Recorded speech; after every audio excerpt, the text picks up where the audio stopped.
Les vamos a contar la historia de los Baños de Orito, un lugar emblemático, el cual hace muchos años se le atribuían propiedades medicinales y también curativas. Pero mejor que sea Antonio Bernal, cronista oficial de Monforte del Cid, quien nos cuente esta historia.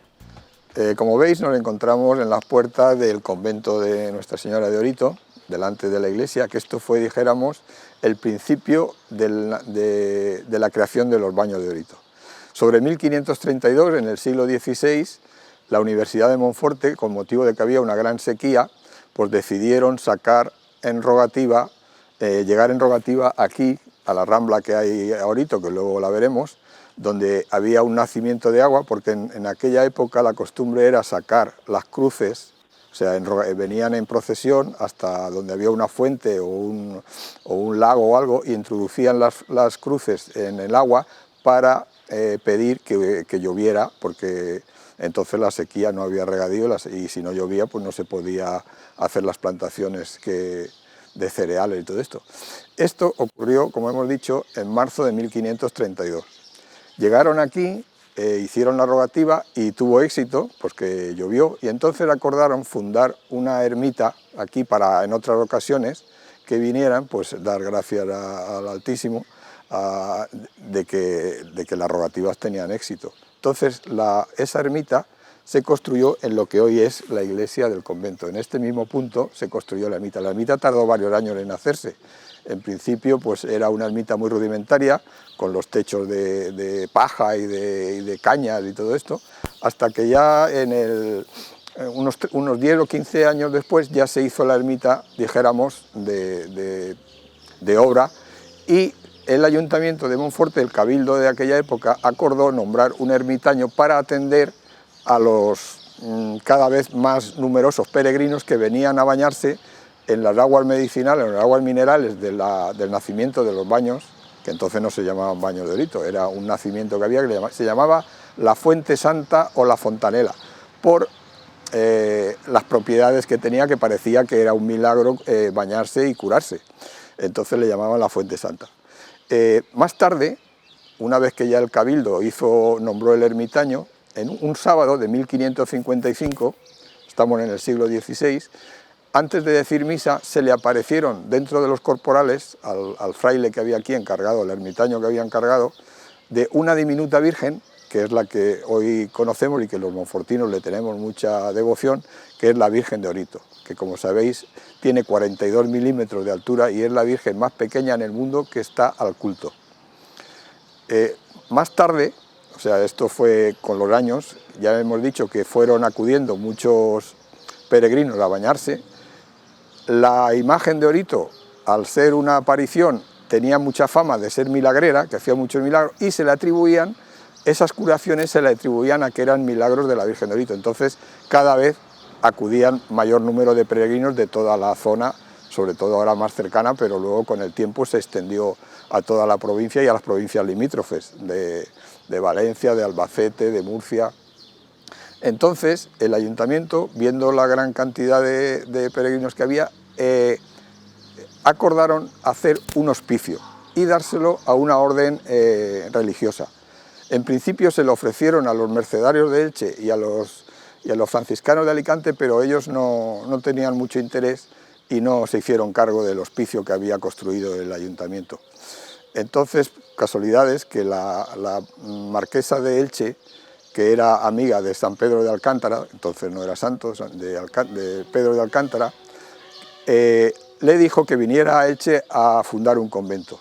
Y los dos frailes que vinieron a ver dónde se podía hacer el convento en Elche, pasaron por aquí porque tenían noticias de que el Ayuntamiento de Elche quería entregar ese hospicio que había construido a una orden religiosa.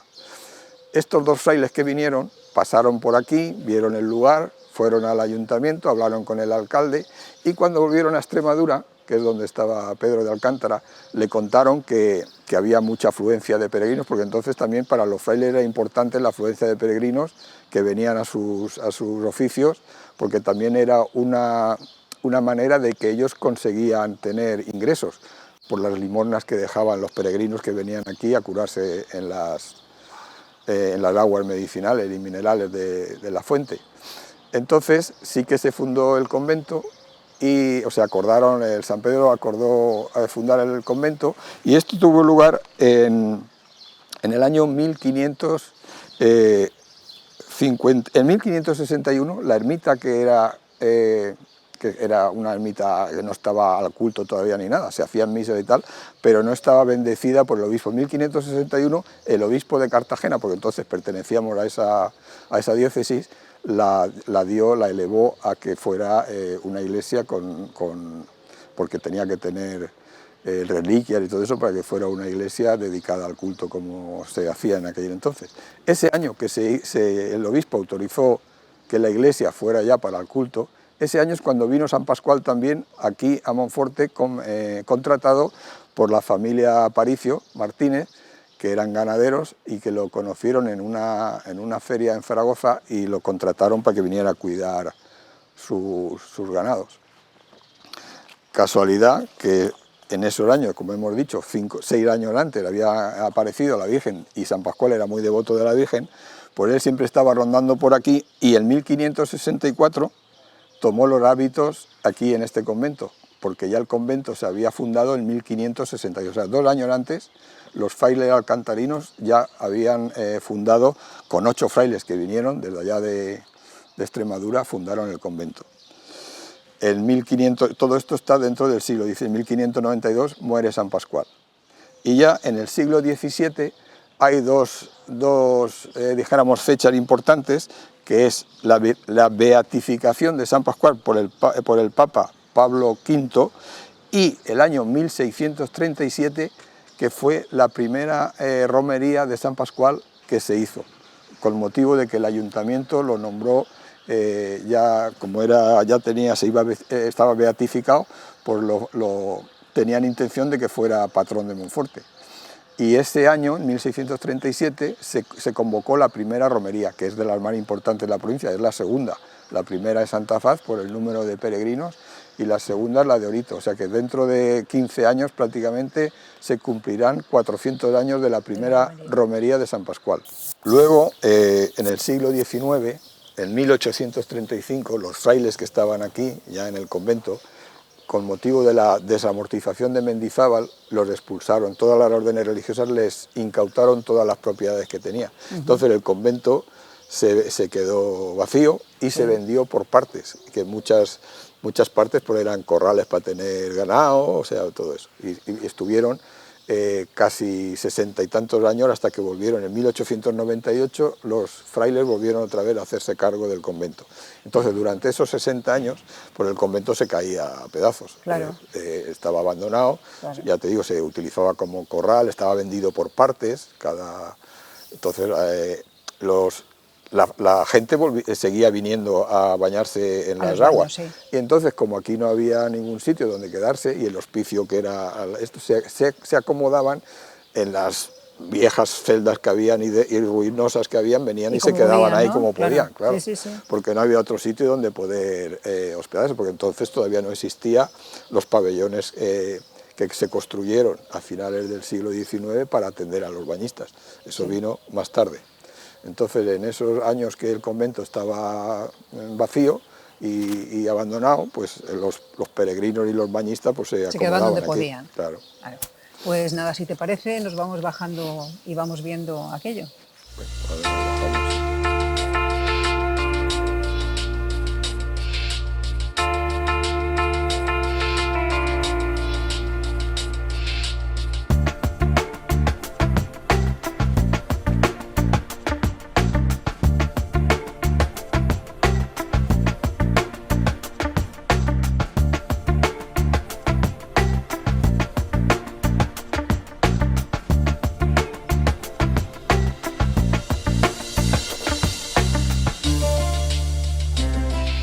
Y aunque este lugar está irreconocible prácticamente, hubo una época que tenía muchísimo prestigio, ¿no, Antonio? Claro, mucho esplendor. Los años, dijéramos, más esplendorosos del balneario de Nuestra Señora de Orito fueron los finales del siglo XIX, los años 70 al final del siglo XIX y los primeros 25 años del siglo XX. Eso fue la época dorada de los baños de Orito. por la afluencia de gente y es cuando se construyeron los pabellones y todo esto. ¿Estos pabellones qué utilidad tenían?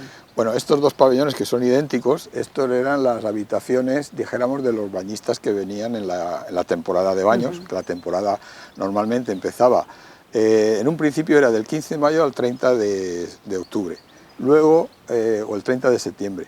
Y luego, cuando ya se hicieron oficiales, a finales del siglo XIX, en 1881, que es cuando ya se hacen oficiales los baños, porque las aguas son declaradas de utilidad pública, entonces se abría del 15 de junio al 30 de septiembre. Esa era la temporada oficial. En ese tiempo, los bañistas venían, se quedaban aquí, que habían dos tipos de estancia. Los que venían y alquilaban una casa-habitación, que tenía todos los servicios, y los que venían únicamente, que solo venían a dormir y tenían el servicio de la fonda, o sea, comían y dormían en la fonda, y los que alquilaban la habitación se hacían su propia comida y todo en sus casas de estos dos pabellones. Entonces el otro pabellón que está más a la izquierda, ese era la fonda. ¿Y quién gestionaba todo esto? Esto lo gestionaba porque los baños han pasado por muchas manos.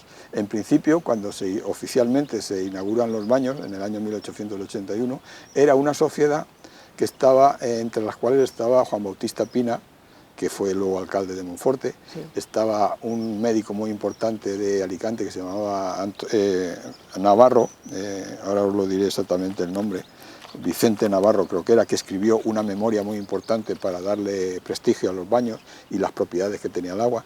Y también en esa sociedad estaba también José Soler Sánchez, que era farmacéutico en Alicante, en la plaza de San Cristóbal, que es el abuelo de Javier Soler, que venía por aquí, de la madre de Peporro, o de la que estaba casada con Peporro, de eso, y de Agatángelo Soler, que fue también alcalde de Alicante.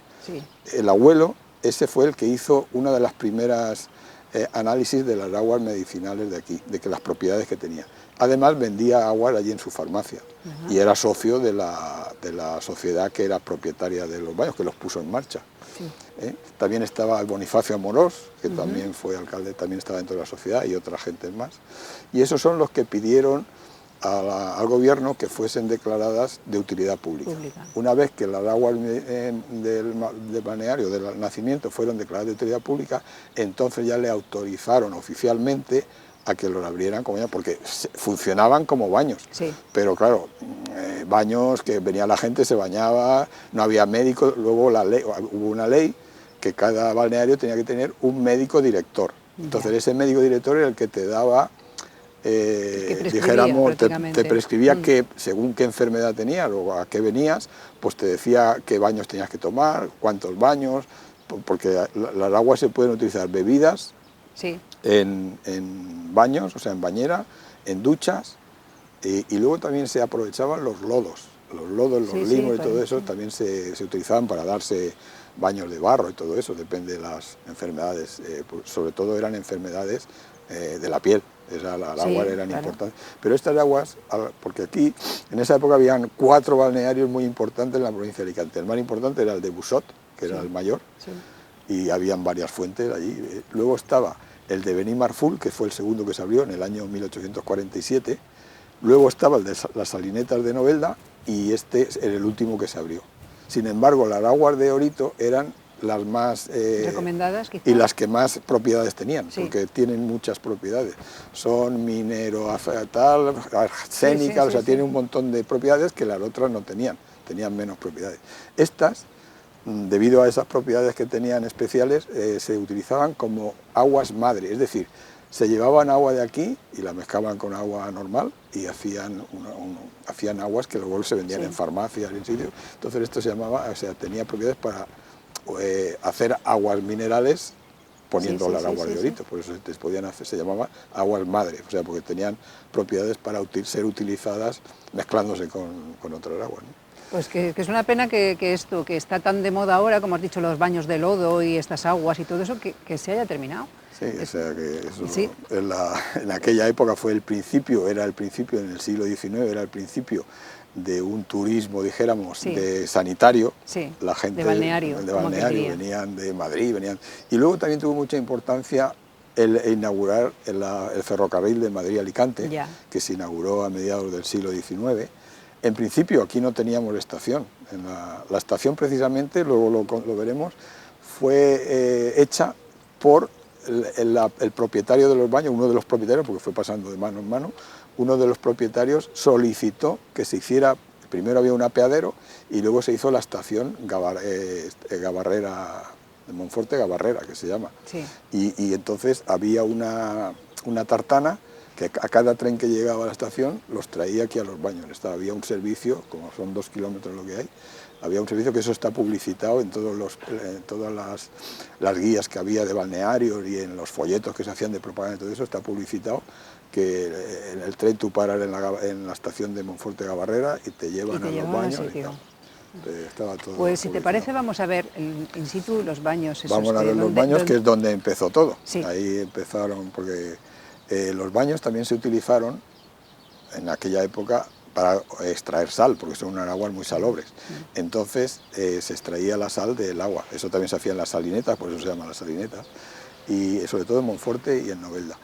Y por ese motivo de que había sal, como la sal era un monopolio del Estado, el Estado se incautó del manantial.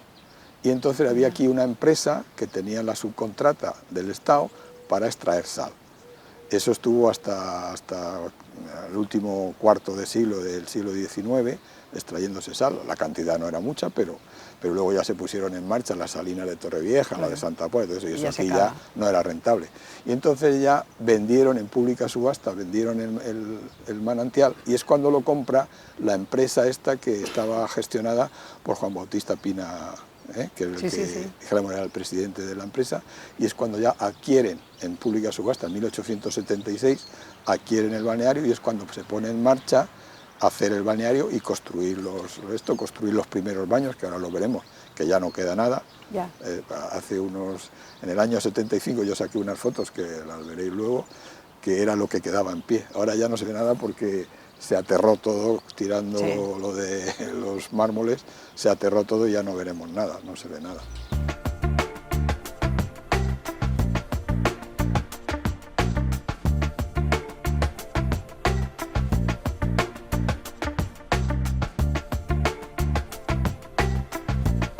Pues Antonio, como me habías comentado antes, este es el primer lugar donde se instalaron lo que son los baños. Exactamente, este es el primer emplazamiento, o sea, el primer pabellón de baños se hizo aquí en esta zona. El agua venía por unas conducciones subterráneas desde el nacimiento, seguramente llegaría a esta piscina, y desde aquí se alimentaba al pabellón de baños, que veis que están ahí todavía los restos de los escombros y de las piedras que existía aquí el pabellón. Cuando se hizo el pabellón, creo que eran 8 bañeras, 4 de piedra y 4 de mármol. Esa es lo que había en este pabellón. En el otro pabellón, que lo hicieron ya a principios del siglo XX, allí habían 15 bañeras, 8 de mármol, o sea, 8 o 9 de mármol blanco y otros de piedra. ¿Y no queda ninguna de esas bañeras? No queda ahora, allí no sé si queda algún trozo de alguna, porque algunas enteras se las llevaron. Se las llevaron, ¿no? Aquí sí que no queda nada. Aquí los restos que había, yo me acuerdo del año 75 que hice unas fotos, que aún había paredes del pabellón todavía en pie, que hice unas fotos que os las pasaré. Y veréis cómo era. Además tenemos los planos de cómo era más o menos, porque están descritas en las memorias que hacían los médicos directores, porque por ley, una ley que salió en 1817, el gobierno, o sea, entonces el rey, dijo que tenía que haber un médico director en cada balneario. Entonces había un reglamento que tenían que cumplir, y una de las cosas que tenían que hacer los médicos directores era hacer una memoria cada vez que terminaba la temporada de baños, hacían una memoria diciendo cuánta gente había acudido, los que se habían curado, los que habían mejorado, los que no habían tenido éxito. O sea, por ejemplo, aquí, en 1863, el Serafín Taneagua, que era médico de Monforte, aunque los baños todavía no eran oficiales porque no se habían declarado de utilidad pública las aguas, pero ya había, de acuerdo con la ley esa que hemos dicho, de 1817, ya la empresa que tenía arrendado la explotación del balneario para sacar la sal, ya puso en marcha, dijeron, unos baños precarios, porque se hizo un pabellón de madera, sí, tapado con uralitas, sí, con una cosa provisional, que ya habían apartados para bañarse y todo eso. Y entonces el médico de Monforte, de manera interina, era el médico director de aquí. Y en su memoria de 1863, por ejemplo, dice que acudieron 191 enfermos, se curaron 41. Aliviados considerablemente 92 y sin mejoría 18. Eso es la primera memoria que tenemos. Según la estadística era buena. Sí. Luego hay otra memoria en 1866 que la hizo un colega suyo que era de Albacete, pero era amigo de él y venía, tenía familia en Novelda y venía, entonces él también estuvo de director aquí algunos años y también en su memoria pues dice los datos. Y la empresa esta que tenía arrendada para explotar las sales del nacimiento, se llamaba La Providad y era madrileña. Y esta ya construyó un edificio provisional de madera y yeso que tenía 81 pies de largo, 22 de ancho y de alto lo mismo, que son 25 metros de largo por 6,80 de ancho. Existen en él 8 pilas de cal hidráulica, de 6 pies de longitud, 2,5 de latitud y lo mismo de profundidad, o sea, 1,80 metros de larga, 0,75 de ancha y 75 de hondas. Eso estaba en el pabellón provisional que se hizo allí al lado del balneario, que era de madera.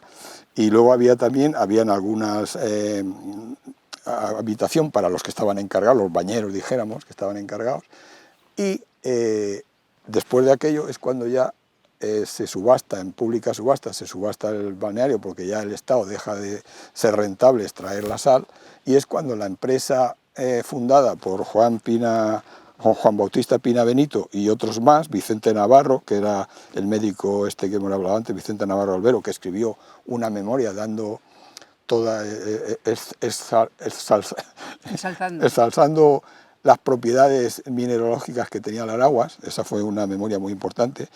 Luego estaba Bonifacio Amorós, José Soler Sánchez, que hemos dicho que era el abuelo de Xavier Soler, que era pintor, y de Agatángelo Soler y todo esto, que ese vendía las aguas de Orito, las vendía en su farmacia de allí de la plaza de San Cristóbal, y era socio de la sociedad esta. Entonces, en 1877, cuando ya se quedan en propiedad los baños, es cuando empiezan a construir los 3 pabellones, o sea, los 2 pabellones que están arriba y la fonda, y construyen un pabellón de baños ya de obra, no como aquel de provisional que estaba de madera y todo. Aquí ya lo construyen, el agua venía conducida hasta aquí, seguramente hasta aquí, y de aquí alimentaba las bañeras que había. Los que se hospedaban allí arriba, los bajaban aquí a tomar los tratamientos aquí, y luego se quedaban allí a descansar. Eso se inauguró todo. En enero de 1877 comienza la construcción de aquello y de esto. Y en julio, o sea, ya en julio es cuando se inaugura oficialmente, o sea, ya la temporada de baños de ese mismo año, del año 77, ya se inaugura este pabellón de baños y los edificios para quedarse. Entonces, en aquella época, Orito tenía un atractivo turístico impresionante. Exactamente. Y luego, en 1800, esa misma sociedad ya son los que piden que las aguas sean declaradas de interés turístico para que los baños sean oficiales. Claro. Porque se inauguran, pero sin estar autorizados por el gobierno. O sea que en el año 80, piden la solicitud de utilidad pública y en el año 81 se lo concede el gobierno. Y entonces ya les autorizan a abrir, además eso está en el boletín oficial de baños, o sea, de la Gaceta de Madrid, que era el boletín oficial del Estado, el 28 de mayo de 1881 las declaran de utilidad pública.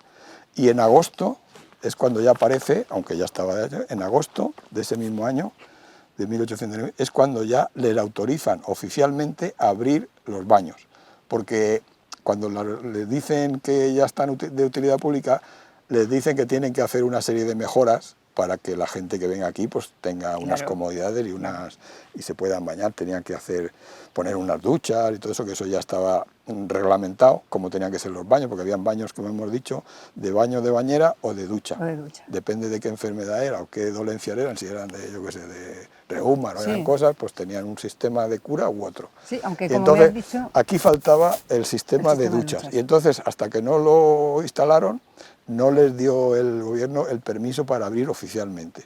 Y eso ya se hizo en la temporada del año 81, es cuando oficialmente los baños de Orito, dijéramos, se inauguran de manera oficial. Y es cuando ya entran dentro de toda la red que había de balnearios, sobre todo aquí en la provincia de Alicante, que era una provincia muy importante en las aguas medicinales, y a partir de ahí pues ya fueron, ya tomaron oficialmente, ya cada año, cuando llegaba la temporada de baños, se alquilaba la fonda de aquí, la tuvieron en arrendamiento importantes barmans. O sea, Sí. por ejemplo, estaba Iborra, que luego tuvo un hotel en Alicante, el Hotel Iborra. Ese hombre era cocinero de la fonda Bosio, que era muy importante en Alicante, que es donde está la aduana, ahora la Cámara de Comercio, allí en la Plaza del Mar. Sí. Ahí eso era, que luego fue Hotel Palace. Sí. Pues esa era la fonda Bosio. Y el cocinero que vi allí se vino aquí, arrendó esto y luego montó por su cuenta en Alicante un hotel que se llamaba Iborra. Lo que te comentaba es que entonces esas aguas eran dermatológicas, eran para problemas dermatológicos, pero mucha gente, como has comentado, tenía problemas de reuma y también se venía. Sí, era para reumas, y también había bebidas y todo esto, Sí. también para las enfermedades, aquí lo explica, y de las mujeres, ¿no? Sobre todo para menstruación, para curarse infecciones de todo eso. Todo eso era muy buena de estas aguas. Y además, como veremos en los folletos que hay, pues explica para qué. Y luego el médico te decía también, el médico te recomendaba y te decía, mire, para esto tiene que hacer así, así, o sea, o tiene que tomar las aguas de esta manera, de esta, o beber. Eran bebidas, también eran eso. Entonces la bebida también te decía, para esto, pues bébase usted, exactamente, para esta otra, bébase esto. Era también diuréticas, las aguas eran diuréticas para si tenías problemas de intestino que no evacuabas, esas aguas eran importantes para eso. Y al mismo tiempo también o sea, depende de la cantidad que tomaras, pues servía para lo contrario. Si ibas muy flojo, te retenía de eso, o sea que servía para todo. Bueno, pues si quieres nos vamos a ver los segundos baños donde estaban ubicados. Exactamente.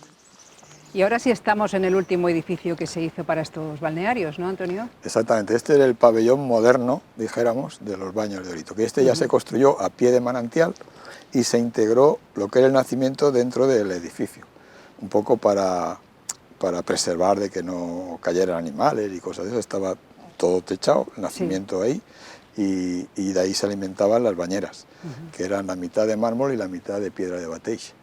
Habían 16, creo que eran, y habían 9, o 17, 9 y 8 creo que eran las que habían de mármol y de piedra. Esto vemos que ya coge un poco lejos de donde estaba... Sí, esto como habéis dado cuenta, donde hemos bajado había una especie de camino, que aquí los bañistas los traía una tartana, desde allí de los pabellones de estancia, con una tartana la traían aquí. Y ahí en las fotos antiguas que hay está la tartana aparcada aquí delante del balneario, del pabellón de baños.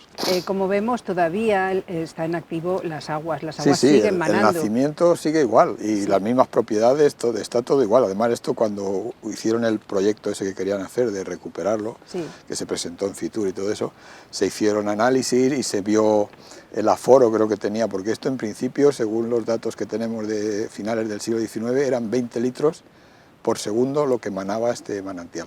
Y depende también la época de sequía, más o menos. Si es una época muy larga de sequía, pues baja un poquito lo que es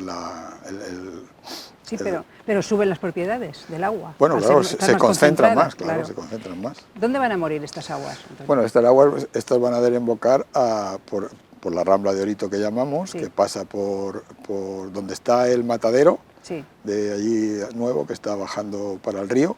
Ahí desembocan justo por donde está la depuradora. Ahí sale... Se pierden, ahí se pierden. Sí, no llegan al río. Hombre, cuando llueve sí que llega, porque, por ejemplo, el año 82 de la riada, esto iba en ala Bueno, para esto sería abajo. una rambla, claro. Sí, y ahí en el paso ese que tenemos ahí, antes de llegar al Toyo, el camino Sí. que se desvía para el Toyo, Sí. eso era, hay fotos, yo tengo fotos y eso pasaba 1 metro de agua por encima. Entonces esto cuando estuvieras en pleno apogeo, en pleno auge, cuando habían lluvias torrenciales, esto también sería una rambla, ¿no? También se Hombre, claro, inundaría. me imagino que, bueno, se irían todos allí al Claro, alto, allí al estarían alto. allí refugiados, aquí no había nadie. Aquí no podrían estar. Hay una anécdota de los baños de Benimarfull. En los baños estaba la casa de encima y los sótanos eran los baños, Sí. donde estaba la bañera. Por una de las tormentas esas de un mes de septiembre se inauguró y tuvieron que sacar a los bañistas a hombros porque se llenó, ahogaban, ¿no? se llenó el Se llenó sótano todo. donde estaban bañándose. Por Bueno. aquí me imagino que pasaría algo igual. Pues nada, Antonio, si te parece, finalizamos nuestra excursión, que ha sido maravillosa. La terminamos allí donde estaban los baños, los baños no, pabellones. donde estaban los pabellones, y allí nos cuentas un poco qué se hacía allí tan importante, que se hacía año tras año. Muy bien, pues nos vemos allí, delante de los pabellones y la fonda.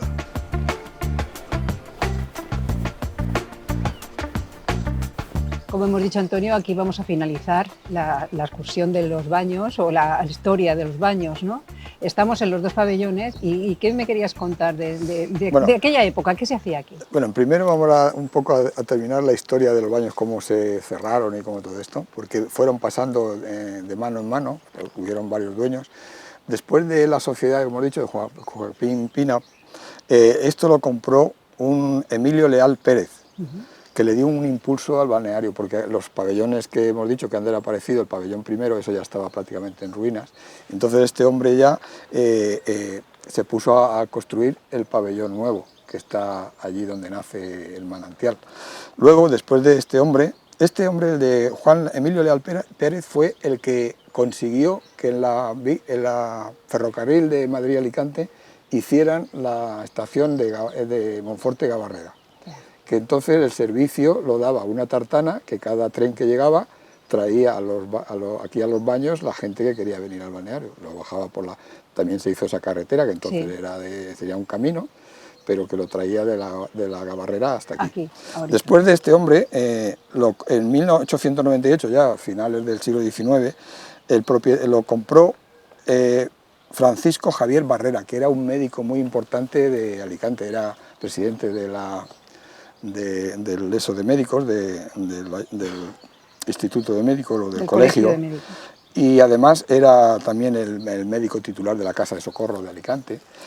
Y este hombre, justo eso lo compró en agosto de 1898, en ese momento estaba acabando la guerra de Cuba y de Filipinas, que es cuando perdimos lo que nos quedaba en América, que era Cuba y las Filipinas. Y él, con mucha vista, le escribió una carta al ministro de la guerra del momento y le ofreció que los soldados viniesen aquí gratuitamente a los baños, porque una de las propiedades que tiene esta agua era de cicatrizar las heridas. Y entonces escribió una carta que luego se publicó en diferentes medios de comunicación y le dijo al ministro de la guerra que los soldados que venían allí necesitaban curarse bien las heridas y todo eso, que vinieran aquí, que gratuitamente les cedía las instalaciones. Pero también le pedía que no vinieran más de 80 personas a la vez, porque era, dijéramos, la capacidad que tenía para estar aquí en los baños. Y ya te digo, este hombre, que fue, además de dueño, era el médico director de los baños en esa época. En 1910, que ya prácticamente, él murió en 1912, en 1910 tuvo un problema, bueno, en la prensa dice que aquí hubo lo que se llamaba el crimen de los baños de Orito, que era una chica que tenía entre 16 y 18 años, que estaba al servicio de alguna de las casas que habían por aquí. Parece ser que con cloroformo la narcotizaron y la violaron. Pero claro, se ve que se pasaron en darle cloroformo y la muchacha no se despertó, o sea, murió. Y entonces la arrojaron en una cisterna, en uno de las aljibes o balsas que había por aquí, y la tiraron. Y detuvieron, la Guardia Civil detuvo al dueño de la casa donde ella servía y luego unos días más tarde al director, al médico, porque como era el cloroformo y todo esto, diga, pues al final los dos salieron libres y no lo inculparon del crimen. Nunca, yo ya no he visto en la prensa, ya no he seguido, no he podido cómo quedó el asunto. Pero eso se publicó también en Sí, nunca se llegó a saber quién era el asesino de aquella me imagino chica. que sí, pero que no, o nunca se supo. Yo no lo he Ujú. visto, he seguido buscando en la prensa, porque eso se publicó en varios periódicos de aquí de Alicante Claro, es que sería y de Orihuela. impactante en aquella zona, en aquella Claro. época todavía más. Y luego, una vez que este hombre ya dejó los baños, entonces lo compró otra sociedad que estaba presidida por Pascual Richard, que también era médico, y hicieron otra sociedad, y este hombre hizo una memoria muy importante, Pascual Richard, que la tengo, que es de 1917 o 19 creo que es, y le volvió a dar otro impulso a los baños. Eso ya fue, dijéramos, la última etapa que los baños tuvieron mucha importancia a nivel de medicina y todo eso. Luego ya después de esta sociedad de Pascual Richard, entonces ya la compró don Fuster Ors, que también fue alcalde de Monforte, que esos son los que lo han tenido hasta última hora. Sí, hasta de poco. Con ella, eso ya fue por los años 20 o 15 del siglo XX, y él fue el que la mantuvo. Lo que pasa es que dijéramos, las modas cambiaron, la gente ya no venía a los balnearios como antiguamente, que era un lugar de veraneo y todo eso, y al mismo tiempo de curarse la salud, pues la gente ya empezó a irse a la playa y a otros sitios. Entonces ya pues bajaron mucho los asistentes que venían, o sea, los bañistas que venían. Eso que hizo, pues si no hay ingresos, pues se fue dejando, el establecimiento fue perdiendo, se fue deteriorando, y al final lo único que quedaban los baños, los pabellones estos, fue para alquilarlos. En los años 50, 60, la gente lo alquilaba para el verano, alquilaban las casitas estas, la fonda, venían los dueños a veranear también aquí, sí. Y entonces alquilabas la casa y estabas el agua ya prácticamente, el balneario estaba abandonado, el pabellón de baños. Lo que sí que hacían es bañarse y bañarse en balsas que hacían en la Rambla. Por ahí se bañaban, se metían los pies, pero ya esto ya no funcionaba como balneario, simplemente funcionaba como un lugar de veraneo que alquilabas la casa y te estaban ahí por los 2 o 3 meses. Ahí venían por familias de Novelda, de Monforte, de Aspe, de Alicante también venían algunos, y aquí pasaba. Y en eso también hacían aquí las fiestas de San Jaime y las fiestas de San Pascual. Por aquí se hacían bailes, en esto que estamos ahora en la pista de baile, aquí se hacían entretenimientos. Luego en la posada, en la fonda, pues hacían también conciertos de piano, cosas de esas, ¿no?, para entretener a los bañistas. Se plantaron todos los árboles y todo eso, se hizo una especie de jardín. Sí, porque entonces habían viñedos, Sí, ¿no? aquí habían viñedos alrededor de esto. Entonces estos últimos dueños plantaron los árboles y todo eso para hacer una especie de paseos, para que estuvieran a la sombra y todo eso. Y luego ya, después de cerrarse ya, porque esto se cerró definitivamente en mitad de los años 50, ya dejó. Y entonces funcionó, como hemos dicho, como alquiler. Casitas de alquiler. Y en los años 70, Educación y Descanso, sabéis que el 1 de mayo, se hizo varios años, antes de que se muriera Franco, se hizo aquí lo que era un festival que era de entretenimiento y deportivo. Sí. Y venían muchos clubes de gimnasia, venía también, me acuerdo yo que venían los de Elche, de la Vespa, que hacían gincanas con la Vespa y todo eso. Venían varios conjuntos. Aquí, por ejemplo, me acuerdo yo que aquí era una de las pistas de baile, otra estaba por allí, al lado del convento. Lo de gimnasia y todo eso, me acuerdo que lo hacían dentro del patio del convento, del huerto del convento. Allí ponían unas lonas en el suelo y allí hacían la gimnasia y todo eso. Y eso se hizo durante varios años, que por eso a nosotros nos vino bien, porque el 1 de mayo, ya de cara a San Pascual, pues ya venían feriantes y todo eso, y ya había un ambiente ya pre-San Pascual. Sí. Y eso pues ayudaba un poco a que funcionara esto mejor. Me has comentado antes lo de los precios que se cobraban, ¿no? Sí, era una curiosidad, porque aquí habían 3 tipos de habitaciones: de primera, de segunda y de tercera. Por ejemplo, las habitaciones de primera, aquí te dice en una de los anuncios, este es del Constitucional del 11 de mayo de 1879, dice, mobiliario que contiene cada una de las casas de dichos territorios. Las de primera, 3 camas, una de matrimonio, otra de cuerpo y un catre. 4 sillas tapizadas y una marquesita, una cómoda, un espejo, 6 sillas blancas, 2 de ellas bajas y 4 altas, 4 mesas, una de comedor, otra de cocina, otra de tocador y otra de noche, un quinqué, un pie de zafa con jofaina y una capuchina y una palmatoria. Eso era dijéramos, el mobiliario de las de primera. Las de segunda, en vez de 3 camas, tenía 2. Una de cuerpo y un catre. Lo mismo las sillas, todo eso igual. Y la de tercera, esa solo tenía el catre, más lo demás. Para uno. Y eso valía, según los precios, pues valía desde 1 peseta a 5 pesetas, o una cosa así. Y la tarifa de baños era, por ejemplo, si te bañabas en una pila de cemento, eso valía 50 céntimos, agua fría. Si la querías caliente, valía 1 peseta. Si te bañaban en una pila de piedra, de bateix, que la traían de ahí de la cantera esa que hay por ahí yendo a Elda, eso valía 75 céntimos y caliente 1,25 pesetas. Y si te bañaban en las de mármol, que hemos dicho que había la mitad de mármol, la mitad de piedras, esa valía 1 peseta el baño. Y si te la querías caliente, 1,50. Y luego en la fonda, por ejemplo, los precios de quedarte en la fonda eran de 8, 12 y 16 reales diarios, que era según el tipo de casa que alquilabas. Y lo que era el menú, no sé si, no lo tengo aquí, sí, 6 reales diarios era quedarte en la fonda, quedarte y dormir, porque en la fonda, además de darte el servicio de comida y cena y todo eso, habían también habitaciones, pero esas ya no tenían el servicio de aquí. Aquí tú venías y eras autónomo. Tú te cocinabas, tú te hacías todo dentro de tu casa. Allí no, allí solo tenías para dormir y comer y cenar en la fonda. Y eso era 6 reales diarios. Bueno, Antonio, ¿hasta qué punto eran importantes las aguas de aquí de los baños y beneficiosas? Las aguas de los baños, como hemos dicho, habían en la provincia 4 balnearios muy importantes y en el año 1888, en la Exposición Universal de Barcelona, se presentaron las aguas de Busot, las aguas de las Salinetas y las aguas de Orito. Las de Orito se llevaron la medalla de oro, las de las Salinetas la medalla de plata, compartida con las de Busot. O sea que las aguas nuestras fueron las mejores por las propiedades que tenían. Y eso por eso hemos dicho antes que las aguas de aquí servían como aguas madres para mezclarlas con aguas naturales y hacer unas aguas que tuvieran unas propiedades curativas. Por eso se llevó la medalla de oro en la exposición. Ya se había llevado otra medalla en una exposición minera en 1883 en Madrid, las aguas de aquí de Orito.